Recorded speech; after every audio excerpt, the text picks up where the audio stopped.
So if you could be here around 9, that would be great. Okay? Well, listen here. Hello, and welcome to 90 Day Fiancé UK. I'm Mr. O, and today, Ms. H and I will be discussing Season 4, Episode 3 of The Other Way.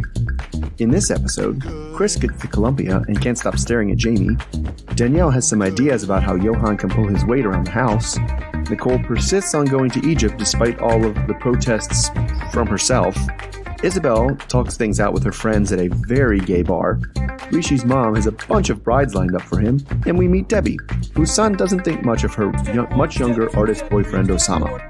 As always, we'll end with our Students of the Week, class dances, and life lessons. If you also watch Love After Lockup, you should listen to our other channel, Love After Lockup UK, where we are finishing up covering this season of Love After Lockup. Alright, thanks for listening, stay safe, and enjoy.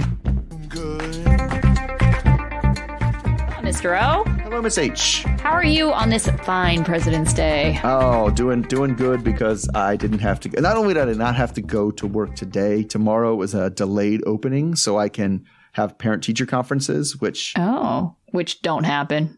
Yeah, because I have disinterested parents that don't come, so more time off for me. Well, there's a benefit, right? That's a perk, yes. Yeah, part of it at least. All right, let's actually get started with our new couple. So we meet Debbie, 67, from Sugar Hill, Georgia, trying on various hats and sunglasses at an antique store. She would describe herself as eccentric and quirky. She marches to the beat of her own drum, and I would, for the most part, agree with her self-assessment. Debbie is a jewelry maker and artist. She thinks being surrounded by beauty is protection. She sells semi-precious jewelry, but she's also very into painting. Her spirit animal is a blackbird. Debbie tells us that she had an abnormal childhood and never saw healthy relationships since her mom had mental health issues. She's been married twice. The first marriage lasted 4 years, and she had one son from him. Her husband was a drunk and a womanizer, she describes, and Debbie met her second husband shortly after her first divorce, and she had a daughter with him, so they ended up getting married.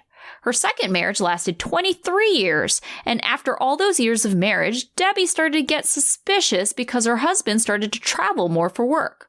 So she hired a private investigator who discovered that her husband was seeing another woman in another country. Debbie says after that divorce, she swore off men for 12 years until she met an artist and a poet, Osama, from Morocco. They met on social media after Osama commented on Debbie's artwork. He would then periodically drop her a message to talk about her art. After talking for about 6 months, Debbie went to Morocco to visit Osama. She didn't know his age before going out there, and Debbie was resistant in starting a real relationship with him, finding out that he was 24. But he reassured her and wanted to continue a relationship. Debbie now takes a lot of supplements to be the best Debbie that she can be for her young boyfriend. After 3 years of talking and seeing each other twice, Osama asked her to come to Morocco so that they could be married. Debbie has a son, Julian, who drops by her store. No surprise, but Julian is not a fan of Osama and has been pretty hateful, as she describes, about her moving to Morocco. Debbie thinks that Julian's just being protective because he's a cop, but Debbie wants him to give Osama a chance. Julian is convinced that Osama is trying to get money from her, and he feels sick to his stomach about the age difference. Debbie says that she's not stupid enough to put him on her account, so he doesn't need to worry about Osama taking money from her. Debbie thinks that Osama's genuine because he's never asked for money. Debbie says that she wishes he was grandpa aged, but, it is what it is. Julian says that she has everything to lose and he doesn't want to see her get hurt again. Julian is determined to get to the bottom of their relationship because he's convinced there's some kind of catch with Osama. All right, so what do you think? Do you think that these are just two kindred arty spirits, or do you think that there is something more sinister, as Julian is convinced? Yeah, no, I think there's something more sinister. This one is just too big of an age gap, for me to really be like, really? I don't I don't get it. It doesn't. There's so much I don't get. Like the art. Now, okay, I will back up. Her art wasn't terrible. Like I did not hate her art. Right. And so if he's legitimately an artist, I do believe that he would be interested in, talking to the woman who made this art. Yeah. Right. I could, that part I could buy. But like everything else, she's just so, it's not even just the age. She acts like an old 67. Right? It's not like she's a young she doesn't even seem young at heart, Like, well, and she's not trying to be, right? And no, of course not. Yeah. And I do appreciate this about her because unlike, some of the other women that we have got on this show who, have a history of either trying to date younger, really trying to recapture their youth by having a younger partner. I feel like Debbie, that's not her. She's not going to apologize once for her age. She wasn't trying to date someone who was 24. And if anything, she had a problem with it in the first place. Yeah. I truly believe that Debbie wants to date someone her age, but, she just met someone else. I do, which makes me more suspicious of Osama, like Julian was. Like just this, this random 24-year-old came out of nowhere and is like if she was a woman who had a history of pursuing younger men, then you'd be like, all right, well, this is how mom is. Like it's weird and whatever. That's how mom is. But like, yeah, the fact that he was the one that pursued her. Mm-hmm. And seemingly just came out of nowhere, and all of a sudden it was like we're totally in love. I'm totally in love with him. Mm-hmm. And he just doesn't buy it. And I got to say is if I had never met or talked to him, maybe I'll feel different when we see him, when we hear from him. But if it's just like, this 24-year-old that I've been talking to online, I'm in love with him. I'm moving to another country to be with him. I'd be like, this seems like it. It just seems like, did he ask you to pay you in Apple gift cards? Because that's how you get taken advantage of. This just seems like a scam. Right. I mean, I think it is good that she's going there because quite often you get like the very played out cliche storyline of they're really just trying to get to America, right? Your Usmans of the world, your Michaels of the world, like, just really trying to scam a relationship just to get to America.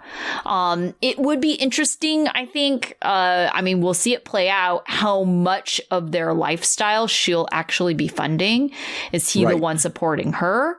I know culturally that's what should be happening, but is there a different expectation because she's older and has more established finances than him? Mm-hmm. Yeah. So. Yeah, you're right, because he's not trying to come here. It's not an issue of when will we move back to America. It's just like, no, I'm moving to Morocco. That it does seem like the only thing he could be after is her money. And so I guess that what we will see about, because the other thing I did is I really didn't get the impression that she had a ton of money to get. Yeah. Right. Yeah. I mean, she owns that like store or whatever. She sells that secondhand jewelry, or not secondhand, but like, what did you say? Semi-precious jewelry. Right. Yeah. So I don't know. I mean, it seems suspicious. I mean, she's definitely, I find it hard just to believe because she doesn't apologize for her age and because she absolutely acts her age, which I admire. Mm-hmm. Yes. Just which 24-year-old is into that? Like, yeah, I don't know. And so we'll have to meet him. Like I definitely right. Yes, I think we'll get a better sense of how authentic this is once we kind of meet him, and if he can pass the love test, our Mr. O and Miss H's love test. Can you describe at least one thing you love about this person that isn't some kind of reflection of how you feel? Yes. I love them because they make me feel good. Like, right. They treat me real good. It's like, no, these are not legitimate reasons. So if he can pass the love test, I'll be a little bit more convinced. Convincingly. Yes. Because he can be like, I love her sense of humor. And it's like, no, you don't. You've never laughed at anything she did. More like laughing at her, which I feel could be easy to do. That's true. Yeah. She is very quirky like that. And once again, unapologetically, like she don't care.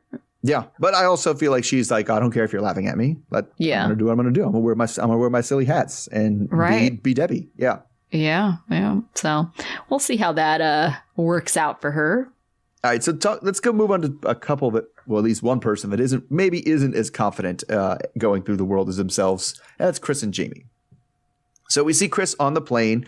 Now, she also wears her own thing. She has a sequined face mask on, just completely sequins all the way down, and is excited to finally meet Jeyme in person. So Jeyme meets her in the airport, and after a quick bathroom stop for her to put on deodorant, and which is better than like when we had that Darcy bathroom stop a few years ago. Yeah. But like most airport meetings, it's all smiles, hugs, and kissing and swelling music, and then they leave to go home. So there's no drama about luggage or flowers or anything like that. But Kris does seem like really shell-shocked about being in this big city and a new country. She's just like, but she also can't stop making doe eyes at Jeyme, who, to be fair, is looking at her back the whole car ride. So first impression-wise for both of them, it seems like some of the chemistry they were worried about is definitely there. So they get home, which is a new apartment that Kris more or less made Jeyme move into because her old place was too small and didn't have an American-style kitchen. So Jeyme just handled everything and just bought the lease, didn't even tell Kris what she was getting. So Kris hopes it's okay, even though she ended up going $100 a month over budget. But they come in and Jeyme has the whole place stacked with balloons and other decorations. And Kris sees the kitchen and is satisfied with what's there. And now that that's out of the way, they can actually, that they're going to stay here, they can actually get furniture for the rest of the rooms besides the bare essentials. Now, in this case, the bare essentials that are already there include a bed with pillows that look like boobs. So in the end, Kris reminds Jeyme of the night terrors she might have, and especially the first night. There may be kicking and grabbing and things. So just, that's what we have. So then they have some surprises for each other, which is when they both leave and change into lingerie for each other. So they both are really kind of nervous and excited about the first night. And it's at this point that, they see each other and they're like, start to make out or whatever. And Kris is like, this is when she's like, oh, now I'm nervous. But then Jeyme kicks out the production crew so they can get down to business. All right. So what do you make of the first meeting between these two? I thought it was really sweet. But it's like, it was pretty obvious that they don't really know each other well enough to be making a commitment. Yeah. And I think that's like, I don't understand what their rush is exactly. I don't think she has specifically 7 days because that's how long they're supposed to be getting married, right? Like, I think they have 7 days before it was like 9. It was less than 10. Yeah. Yeah. But it's like, well, why not take 90 days, right? I just don't understand what the hurry is exactly to show. I don't know what they're doing. Are they trying to prove to themselves that they're blindly committed? I don't really understand. I don't think there was, like we had with the other Colombian couple with Gabriel going down there. We did have a reason that you can only stay for 6 months in Colombia. Yes. And he's already been there a lot to begin with. So he is running out of time. Whereas these two, it's like, I don't understand. Yeah. Why it was such a quick thing. And that is, I feel like there was a reason. I don't know if it was a good one. But because it definitely had, it was definitely an awkward moment when they got kicked out, right? It's like, it's time to have, it's just, and just people, just the way it went, the meeting, because you're right, they're rushing, they go so fast into everything, and they met at the airport, and they drove home, and it's like, okay, now it's time to have the sex. And she's like, this is, you know what I'm saying? It's like one thing if it kind of, one thing leads to another and you're into things and it just happens. It's another thing. It's like, okay, now is the time for sex. It freaks people out a little bit. Yeah. Right? Yeah. And I think that expectation there. Yes. That it's like a person that I don't really know and I've never seen in person before. And now we're supposed to get naked. Right? Yeah, I find that very interesting too, because I've had a few times where I've had more of like a developed relationship, like online or something, like, for example, like being on a dating app and you end up talking to someone quite a bit over text before actually meeting them in person. And for whatever reason, that's a prolonged, phase of your relationship. Well, especially over the pandemic, for sure. Right. And so it's like you certainly, have a different type of relationship. And sometimes you really feel like, oh, wow, I really connect with this person. And then when you see them in real life for the first time, sometimes it just doesn't match up right away. And it is a little awkward because you're just like, I feel like the way that we talk online, it feels like we should be farther along physically. But the reality is, at least for me, it takes me a little while to warm up and feel safe physically around people to really have that physical intimacy piece. And so it's like we could be very far along emotionally, connected, but the physical connection doesn't necessarily add up to that. And I think there deserves time for that to really be established instead of being like, okay, sex time now, because emotionally that's where we're at. But physically it's like, I still don't know you really. I definitely have found in that it's like sometimes it's harder to like make the first physical move with somebody that's been that long of a step. It's like, hey, now we're touching each other. Now we're touching now. Like where it's not just somebody, you met and vibed with and then things went where they went. Right. And that was like, and it is definitely not for everybody. Right. And I get where she's coming with the nervousness. Because they were just like comparing heights in the airport. Right. They were like, I'm taller than you. You're wearing heels and I'm as much taller than you. Like, because that is always something that never really you get until you get.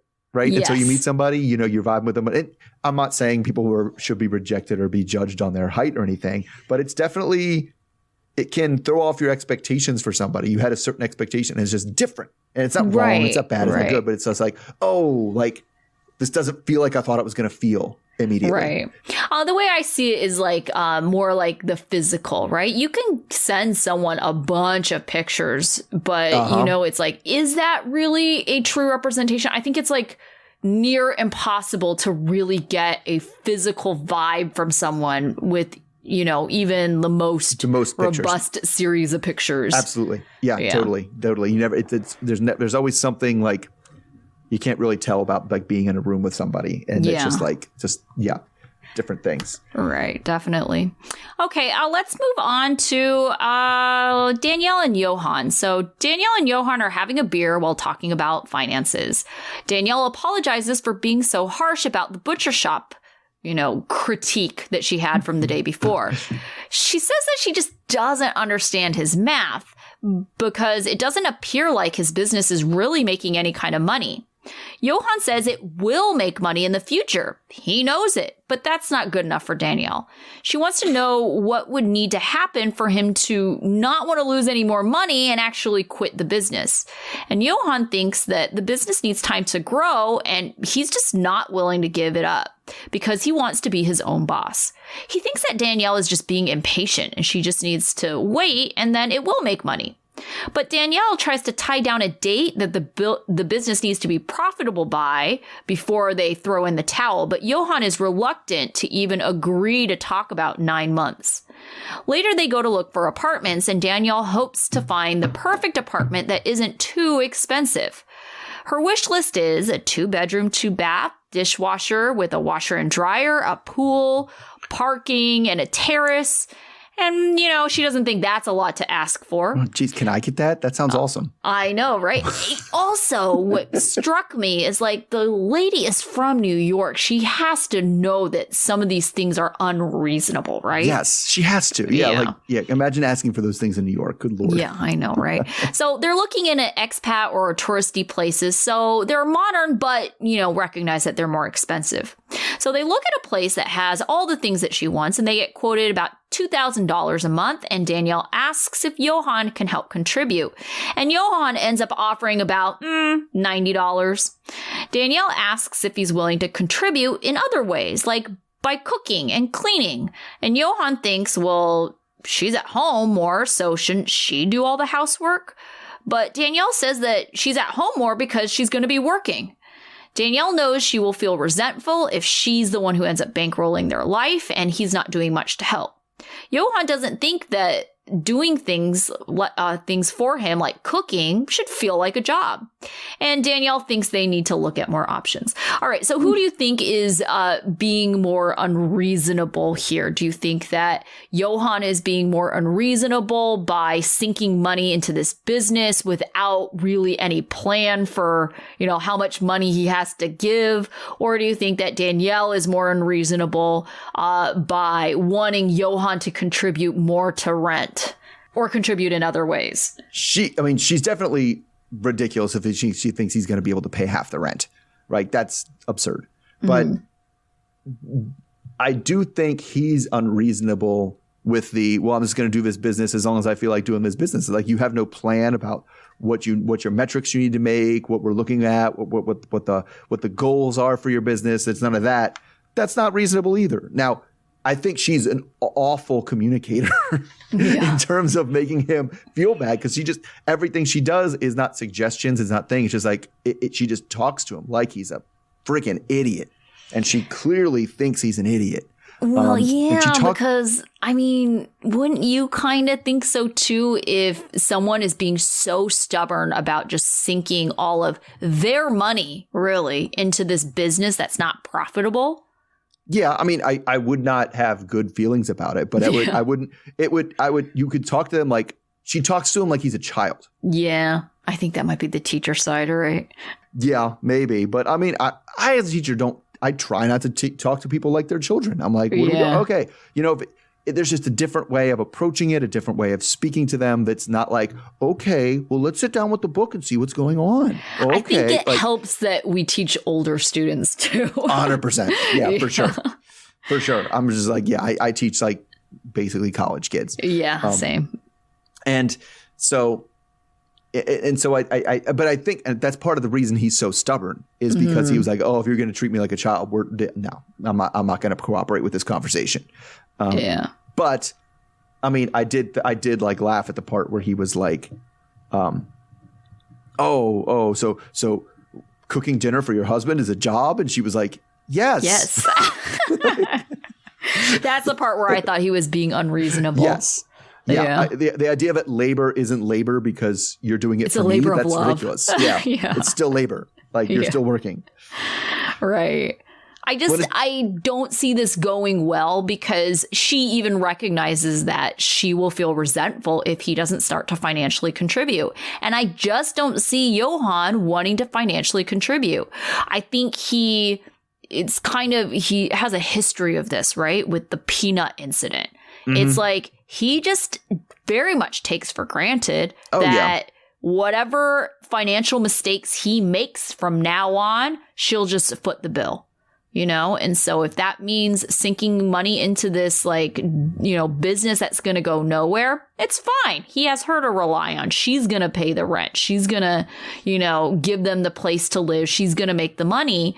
And, it's not to say that he's trying to be a bum and not do anything, just like sit on the couch the whole time. But, it's like, well, if his stuff doesn't work out, he now can go into riskier ventures instead of, his job before was working at a resort, but it seems pretty clear that he doesn't want to have a boss. Yeah. I think part of it is that he thinks she's playing a game when she says she can't afford things. I think so too. Yeah. And so she's like, well, are you going to be able to contribute? He's looking at her like, oh, you're going to ask me to contribite even though we both sit here know that you can fully pay for this apartment easily. Come on. Like, you want to play stupid games? I'll play stupid games with you. And that's why it devolves so quickly. Right? Yeah. Because no matter what she says, anytime she mentions, having to cut things or come up with options or do budgets, he's just like, come on now, please. You're a rich American. We all know you can afford this. I know. And so I get to do what I want. And now we're going to play these dumb games. And obviously he's not right because she's broke.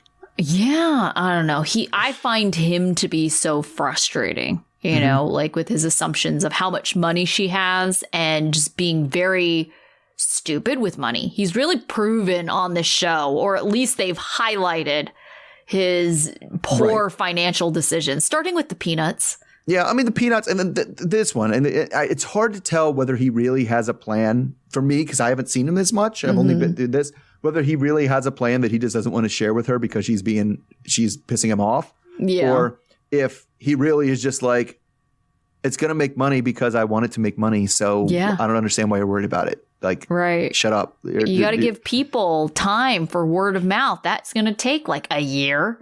He doesn't even get, and it's funny because they finally give him, he's like 9 months. She's like, oh, so in 9 months, if you're not making money, he was like, no, in 9 months, I will be able to tell you what I plan to do in the 9 months after that. Yeah. Oh my gosh. It basically is like, don't talk to me about this for 9 months. That's what I want. Just leave me alone. Yeah. But we would both be frustrated if I was working from home, doing all the dishes, doing all the stuff, cooking all the dinner, doing everything so he could go swap flies off of meat and lose money every day. I know, right? Yeah, I would not be happy either.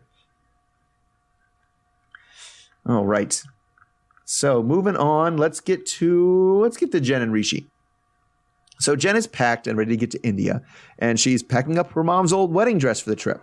She assumes she won't be able to wear it for the traditional Indian wedding that she thinks is coming, but hopes she can use it for something. So she packs up everything into 3 bags that her brother Charles doesn't want to carry. But she tells us about all the doubters and the haters, like her friends and family. And then she goes to the airport with her brother Charles, his wife Tara, and her mom. So she says that Rishi got her an apartment ready and that they're not going to be staying together, which is fine with her because they need to get, what she says, reacquainted. So it seems like kind of the opposite of what Kris and Jeyme. She's like, nah, I'm okay with have my own place for a little while. So they get to the airport and they say their goodbyes for what I assume is going to be a very long series of plane rides for her because it's a small regional airport. So she admits that this is all scary and she has to take this risk. Why? Why, Miss H? Because it's her last chance at love. Oh, gosh. So, how many times have we heard this? We should keep a count. I know. I was like, I just put like drink, last chance at love, drink. So we check at her 15 hours later and she's still on the plane, but she's getting closer to India. She gets to the airport where she gets, I don't know, she talks a lot about the Indian air, which just hits different than American air, especially because this time she's there to stay. So Rishi is not there because she's all the way in Delhi and he lives in Jaipur. And so she has to take a 6-hour train, Uber, I don't know, something the next day. She's getting a hotel room in Delhi and is going to finish the journey tomorrow.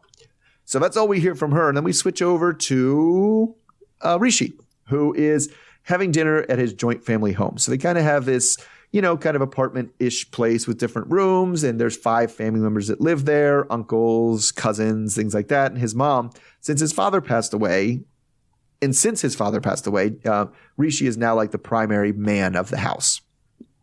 So the family doesn't know about Jen or this relationship. So mom in particular, just wants to talk about him getting married. Especially she's just like, listen, my phone's ringing off the hook. I got this proposal from this other girl in the village. I got all these proposals. They didn't stacked up. It's getting old. It's time to move on. So at dinner, she shows him another proposal that came in from the village. And she's like, I already invited her to dinner tomorrow. So we're going to have, and I want you to try to impress her. So he doesn't want to give his mom news about Jen, that she exists because she knows it's already going to be an emotional fight, like definitely vibes of Sumit here. So his uncle wants him to find a wife too, because then if he finds a wife, then a wife can take over doing all the housework for their joint family, and then mom gets to retire. So I know, I was going to say, good retirement plan. Yeah. So basically, he just kind of sits there in silence and not looking anybody in the eye because he has very different plans for them than that, and they're already in motion.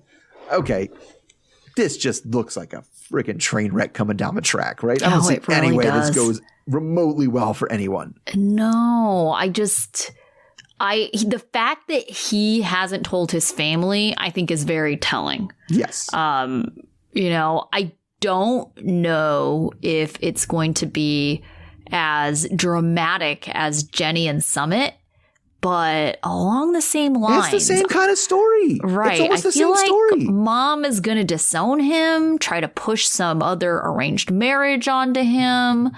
I just don't know if Jen is going to be the type of person to stick it out and to stick around. Yeah, I don't see Jen sitting there while they call her a stupid oldie the whole time, and you should have never married this stupid oldie.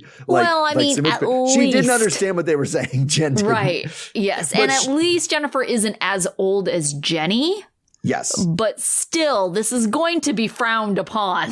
Yes. And and they're probably going to personally insult her in all that. It's just, it's crazy that we have, these two Indian men, and it's both basically kind of doing the same pattern of behavior.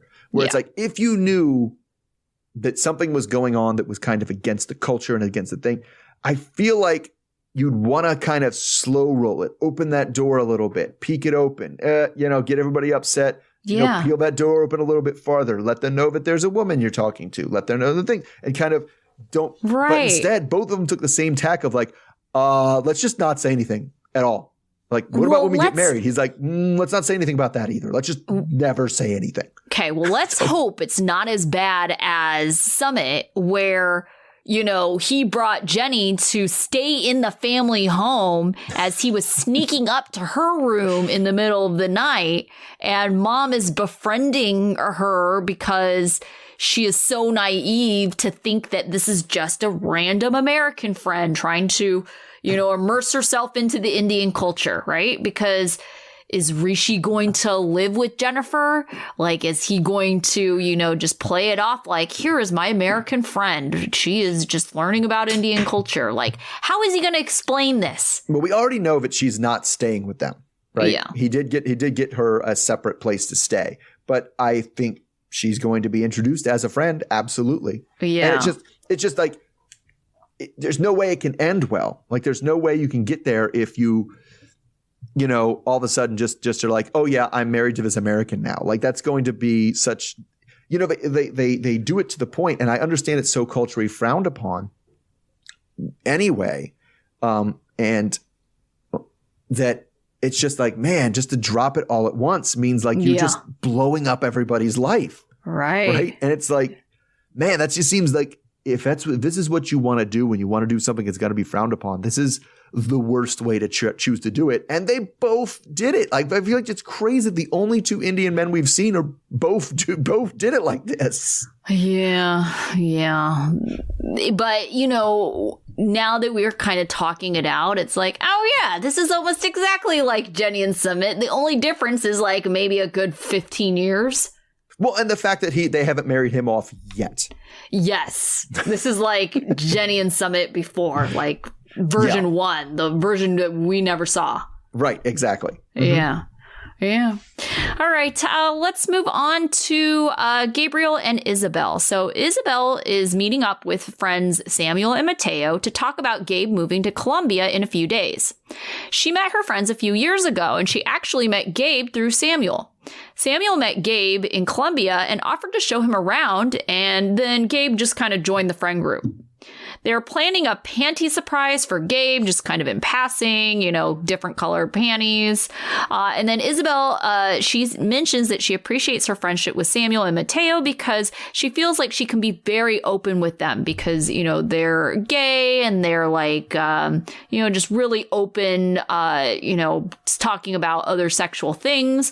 And so speaking of, Mateo asks her about sex with Gabriel, and she tells them that she is so impressed with everything. She says it's exactly the same as her past lovers, and she's able to orgasm the same. And then Isabel does say that she has a few curiosities about Gabriel's experience, like where does his semen come from? And do orgasms feel different now? But she's kind of thinking that's maybe something she can ask him later. Yeah. Maybe a little too embarrassed for TMI for the moment. Samuel thinks that Gabriel has done a great job of integrating with Isabel's family, and Isabel says that her kids are always excited about Gabriel and always ask about him. They discuss what it would be like to tell her younger son that Gabriel is trans, and they hope that the son will be inclusive and have respect over the matter. They recognize that there may be other family members, like Isabel's father, who might have issues with Gabriel due to religious or cultural views. Isabel thinks her dad telling her to end the relationship would be the absolute worst thing to happen when they tell her family. Gabriel is saying his goodbyes to his mom as his sister is driving him to the airport. His sister Monica can't believe that Gabriel is leaving and is wondering if Gabe's having any second thoughts. Monica hopes Gabe will be taken care of, and she's happy for him. Gabriel is having to reassure Monica that they will still be close even after the move. Gabe says goodbye to his sister and then says he's a little worried about the lack of support from a distance from his family, but he thinks that Isabel is worth the risk. All right, so I don't know. Do you think that Isabel and Gabriel, it seems like they're a pretty solid couple so far? Yeah, so far. So far. I mean, is this the only couple that's already done it? Well, no, Rishi and Jen probably have. Like, I don't know. The people we have it because they've had that physical connection. They've had the physical. They've had sex, right? Yeah, and we know that they have, and it's good. It's not weird and awkward. Like they both are into it. Yeah. Because we have married people. There's definitely other couples that have had sex. But, But I mean, in terms of somebody just moving there brand new, I think that's. I think that they've probably spent more significant time with one another, with the exception of Mahmoud and Nicole, because she was living there in Egypt for like 3 months, and it sounds like he's spending almost half the year there. That's right. It does sound like that. But no, I had to back up because when she introduced her, did you look at the mural that they put on the screen? Oh, there was a bunch of weird murals. They were definitely in a very... it was a super gay bar. Yeah. I was going to say LGBTQ bar. I just couldn't believe. I was actually just shocked that they put it on TLC because it was like legs spread with like a rainbow coming out of the vagina. Shooting out, I was like, wow, this is not what I expected to see on TV right now. Okay. I didn't either, but... Yeah, okay. I mean, it kind of went along with their conversation, though. It did. And they were I appreciate that she has somebody that's there to that she can bounce things off of, because it is really awkward if you have questions about something like that goes for your partner, to feel like your partner has to be the one to explain everything to you about it. Yeah, definitely. Yeah, it's great that she has friends like that. It sounds like, Isabel seems really open-minded. The daughter seemed really open-minded. I feel like maybe we're not giving her family enough credit, because I feel like a large part of how people end up open-minded like that is they're surrounded by other people who are like-minded as well. So I feel like maybe her family is more like-minded than they're trying to imply right now. For sure. Yeah. Like how it seems unlikely that somebody as open-minded as her would come from such a close-minded family. Yes. Environment. Yeah. Right. It's unlikely. Unlikely. Sure. Totally possible. Absolutely. Mm-hmm. But yeah, I mean, so I don't know, but I have high hopes for the couple. Like they seem like genuine. They both seem super genuine, and like it doesn't seem scammy at all. Like, and so I don't want this one. I'm rooting for this one, right? I know I am. And I was going to say that Isabel, I think might be my favorite foreigner on this show. This season? Yes, this season. I would say yes, and it's not even close. Yeah. I mean, she is just a likable person. Like I'm looking at the other ones. Well, we don't know. We haven't met Osama yet. True.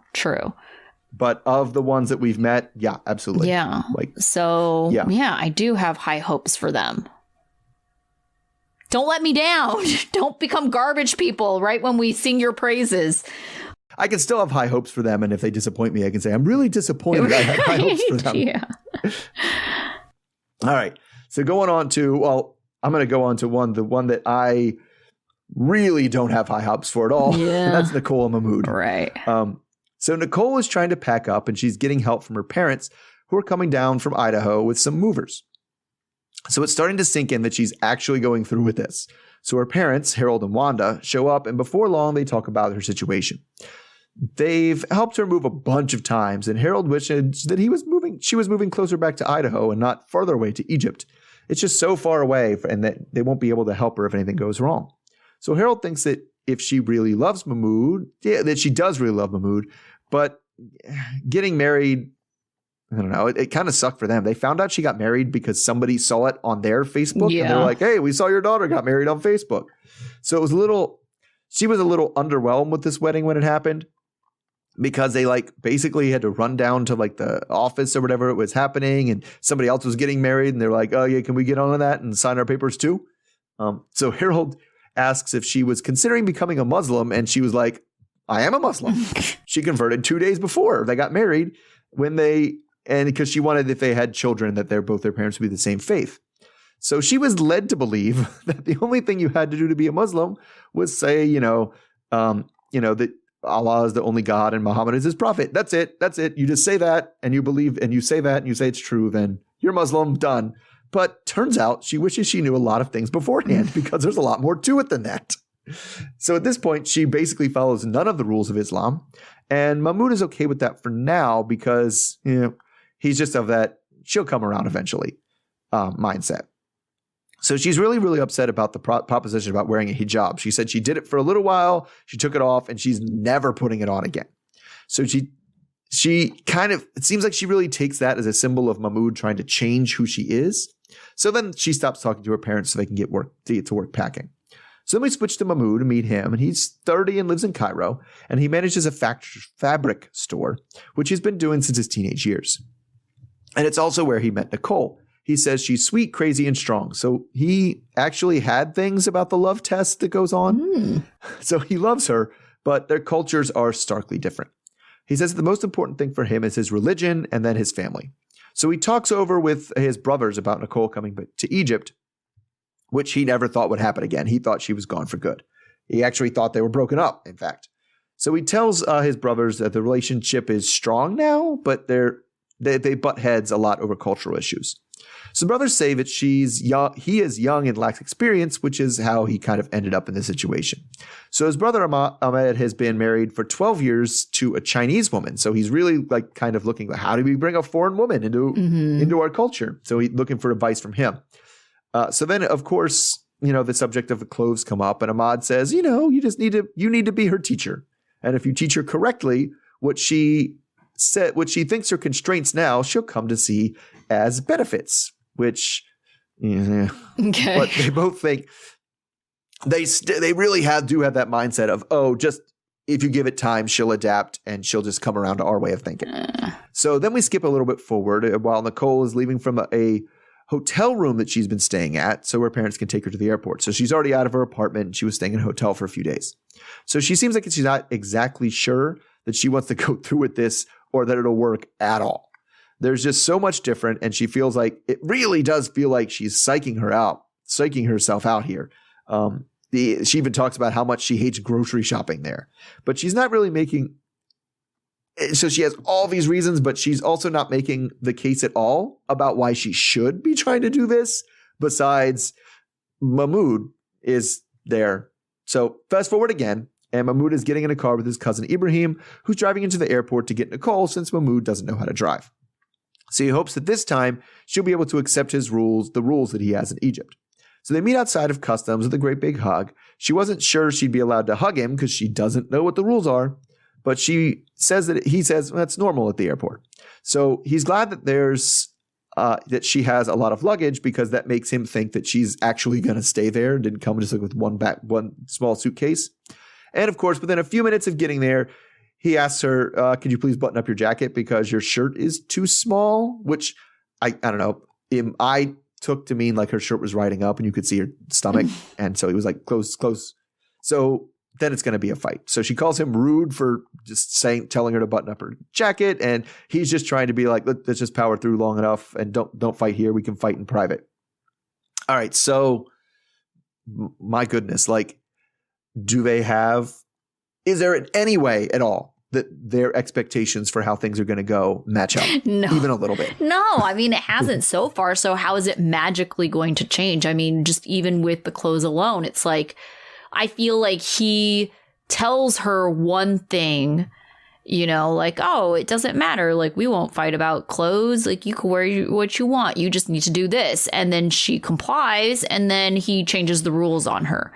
So I 100% believe that. I mean, Nicole had mentioned that he kind of did something like that. You know, she's like, I thought I knew the rules, but then, you know, with that whole thing with things were being too form fitting because she thought she was following the rules. So I think it's going to be a never ending battle because he isn't very clear about what it is. I mean, short of saying just wear a giant sheet over your body, like, I think that's what he really wants at the end of the day. That's what he wants. Yeah, that's absolutely what he wants. The giant sheet. Yeah. Because I think the rules change because I think the rules change based on his feelings. I think like if he looks over and is like, he sees something that he thinks is attractive or sexy or anything about her, the way she's dressing, he's like, you need to cover that up. Like, well, no, that immediately. I looked and saw your stomach. I looked and saw your shirt. I kind of got the outline of your stomach. Kind of turned me on a little bit. Covered up. Yes, like, I do also think there's an element of she's intentionally trying to, you know, play up something while following the rules. You know, so she keeps on trying to find loopholes. He's going to keep on coming up with new rules. Yeah, and we've seen it before with a lot of the people from the Muslim countries that they put on this show, where it's just like, stick at it. If we just keep at it, they will submit to what we want them to do. Yeah, and it's just super gross every time they do it. Keep at it. Yeah, she's only going to fight you for so long, and then she'll come to see it as a benefit. And it just that well, the brother I thought was interesting too, because it's like, I don't know. I kind of see if she is truly from the country of China, like people from China being a little bit more compliant than people from America, just because of how their governments are, right? They're more restrictive there than they are over here. And I think America certainly has a very strong embedded sense of like independence, like you can't tell me what to do. I think you have less of that over in China, right? And I just don't get from Mahmoud's perspective, why did you marry a Western woman if you didn't want to marry a Western woman? Yeah. Like, I don't understand. Yeah, it's not that this person is foreign to Muslim and that's why it's not going to work. It's because this person is American and has a very strong sense of not following whatever rules you want to give her. Yes, that's why it's not going to work. Especially when the rules are ill-defined and just kind of like, because even like, she didn't know if they could hug. And he's just like, so many of the times he's just like, he knows the unspoken rules so well. And sometimes it's hard to, you know, actually put into words what those rules are. It's like, I know it when I see it, right? But he knows the unwritten rules so well that he almost seems like he thinks she's playing dumb when she doesn't know the rules. And so he's getting frustrated because you're playing dumb. You know, obviously we can hug in the airport, dummy. Right. Like, well, that's why I kind of feel like, you know, when she was talking about now she's Islam, it's like, or Muslim, you know, it's because it's kind of like, I don't think you really understand the underlying philosophies of the religion you say you're a part of, because I feel like if you did, that would help you in determining whether or not something was okay or not okay. Like culturally. Right. And it does.